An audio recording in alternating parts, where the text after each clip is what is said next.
शरद पवार को समझने के लिए 100 जन्म लेने पड़ेंगे।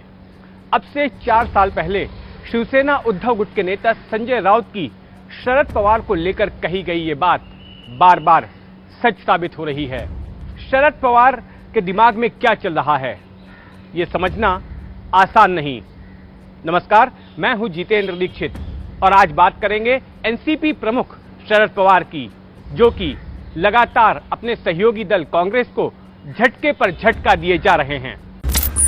शरद पवार की उम्र भले ही 82 साल की हो, लेकिन महाराष्ट्र के सियासी हलकों में माना जाता है कि उनका दिमाग अब भी किसी 25 साल के नौजवान की तरह शार्प है। शरद पवार क्या सोचते हैं, शरद पवार क्या करने जा रहे हैं, इसका अंदाजा कोई नहीं लगा सकता। वो आज भी भारत के सबसे अनप्रेडिक्टेबल पॉलिटिशियन बने हुए हैं। इसकी सबसे ताजा मिसाल बीते हफ्ते ही देखने मिली। कांग्रेस शरद पवार की पार्टी एनसीपी की करीब 2.5 दशकों से पार्टनर है। 1999 से शरद पवार यूपीए में भी कांग्रेस के साथ रहे हैं और महाराष्ट्र की जो महाविकास आघाड़ी नाम का गठबंधन है उसमें भी दोनों पार्टियां पार्टनर हैं। लेकिन इसके बावजूद जब मुद्दा आया बीजेपी को घेरने का, तो शरद पवार कांग्रेस को झटके पर झटके देने लग गए। हिंडनबर्ग की रिपोर्ट आने के बाद कांग्रेस लगातार अडानी को लेकर आक्रामक है और अडानी पीएम मोदी के रिश्तों को लेकर लगातार कांग्रेस आंदोलन कर रही है और मांग कर रही है कि अडानी के ऊपर जो भी आरोप लगाए गए हैं उसके लिए एक ज्वाइंट पार्लियामेंट्री कमेटी बनाई जाए।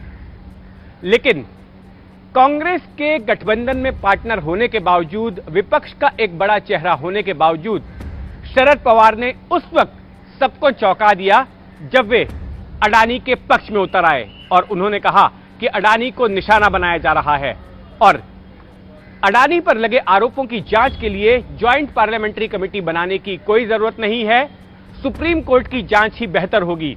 इसके पीछे शरद पवार का तर्क यह था कि अगर ज्वाइंट पार्लियामेंट्री कमेटी बनाई जाती है तो ऐसे में जो दोनों ही लोक सदन हैं, संसद के लोकसभा और राज्यसभा, उनमें बीजेपी के सांसदों की संख्या ज्यादा है और ऐसे में उस कमेटी में बीजेपी के सदस्य ज्यादा होंगे और वो जांच सही तरीके से नहीं होगी। पवार के इस बयान ने जहां कांग्रेस की आक्रामकता की हवा निकाल दी और कांग्रेस को आग बबूला कर दिया, तो वहीं दूसरी तरफ टीएमसी जैसी पार्टियां जो कि बीजेपी के खिलाफ लामबंद हो रही हैं, उन्होंने भी अपनी नाराजगी जताई। लेकिन यह कम नहीं था।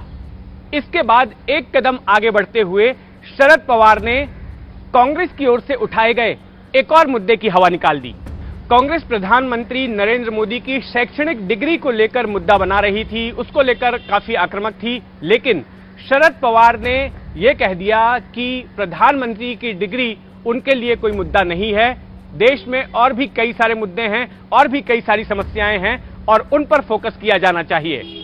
इससे पहले कांग्रेस जब सावरकर के मुद्दे को लेकर बीजेपी को घेर रही थी, तब भी शरद पवार ने एक अलग रुख अपनाया और कांग्रेस से कहा कि वे सावरकर के मुद्दे को ना उठाएं। राहुल गांधी को नसीहत दी कि वे सावरकर के मुद्दे को ना उठाएं, क्योंकि उनके ऐसा करने से महाविकास आघाड़ी में एक तरह से फ्रिक्शन पैदा हो रहा था, टकराव पैदा हो रहा था, क्योंकि शिवसेना के लिए एक अजीब स्थिति बन गई थी। शिवसेना सावरकर का समर्थन करते आई है, लेकिन वहीं दूसरी तरफ महाविकास आघाड़ी जिसकी की कांग्रेस पार्टनर है, वो लगातार सावरकर पर निशाना साध रही थी। ये तो कुछ ताजा मिसालें थी, लेकिन शरद पवार के सियासी करियर को अगर शुरुआत से ही देखें तो पाएंगे कि ऐसे कई उदाहरण हैं, ऐसे कई किस्से हैं जहां पर शरद पवार ने कुछ अप्रत्याशित किया, कुछ ऐसा किया जिसने सबको चौंका दिया, कुछ ऐसा किया जिससे कि सभी को झटका लगा। साल 1978 में उनकी ओर से कांग्रेस में की गई बगावत को ही लीजिए, जब उन्होंने अपने साथ कई एमएलएस के साथ कांग्रेस पार्टी से बगावत कर दी और खुद 38 साल की उम्र में महाराष्ट्र के मुख्यमंत्री बन बैठे। इसके बाद 80 के दशक के मध्य में शरद पवार फिर से एक बार कांग्रेस पार्टी में आ गए, लेकिन 1999 में उन्होंने फिर से कांग्रेस से बगावत कर दी, सोनिया गांधी के विदेशी मूल के मुद्दे को उठाते हुए, और अपनी एक अलग पार्टी बनाई राष्ट्रवादी कांग्रेस पार्टी। लेकिन जब महाराष्ट्र में उसी साल 1999 में विधानसभा के चुनाव हुए तो जो शरद पवार सोनिया गांधी के विदेशी मूल के मुद्दे को लेकर अलग हुए थे, अलग पार्टी बनाई थी, उन्होंने कांग्रेस के साथ ही मिलकर महाराष्ट्र में सरकार बना ली और ये कहा कि सोनिया गांधी के विदेशी मूल का मुद्दा केंद्र पर लागू होता है, राज्य पर नहीं।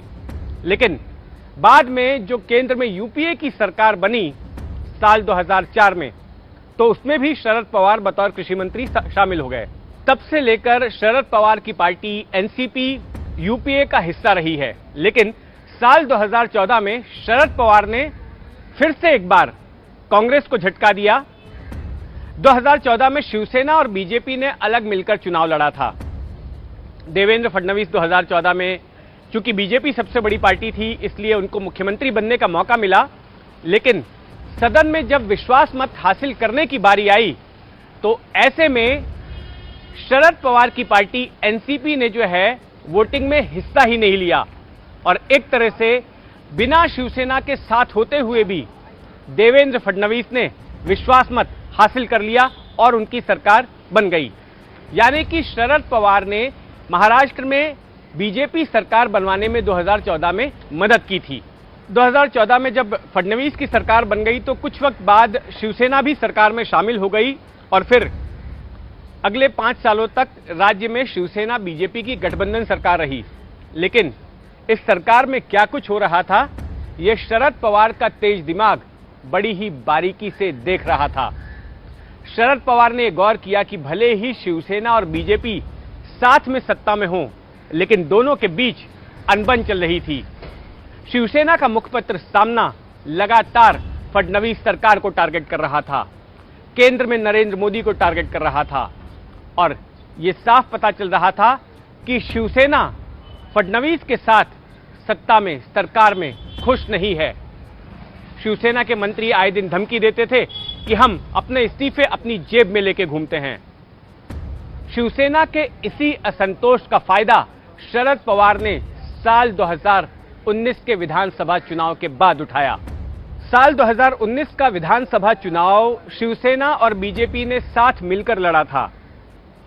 लेकिन जब नतीजे आए तो शरद पवार ने एक तरह से उद्धव ठाकरे के सामने ये पेशकश रखी कि अगर वो बीजेपी से अलग हो जाते हैं तो एनसीपी उनको मुख्यमंत्री बनाने में समर्थन देगी और साथ में कांग्रेस का समर्थन भी मिल जाएगा। इस तरह से 3 पार्टियों का महाविकास आघाड़ी गठबंधन तैयार होगा, जिसके उद्धव ठाकरे मुख्यमंत्री होंगे और बीजेपी विपक्ष में बैठ जाएगी। इस बात से उद्धव ठाकरे कन्विंस हो गए और फिर महाराष्ट्र में महाविकास आघाड़ी की सरकार आ गई। यहां पर अब पवार को देखिए कि जब नतीजे आए थे तो उनकी पार्टी तीसरे नंबर पर थी। सबसे पहले नंबर पर थी बीजेपी, जिसे सबसे ज्यादा सीटें मिली थी। उसके बाद दूसरे नंबर पर शिवसेना थी, जिसे 56 सीटें मिली थी और तीसरे नंबर पर शरद पवार की पार्टी एनसीपी थी, जिसे कि 54 सीटें मिली थी। लेकिन तीसरे नंबर की पार्टी होते हुए भी शरद पवार ने अपनी पार्टी को सत्ता में ला दिया। महाराष्ट्र के सियासी गलियारों में बार बार ये बात कही जाती है कि शरद पवार जो कहते हैं वो करते नहीं और जो करते हैं वो कहते नहीं, और शायद यही वजह है कि उनकी तुलना इटालियन कूटनीतिज्ञ निकोलो मैकियावेली से की जाती है।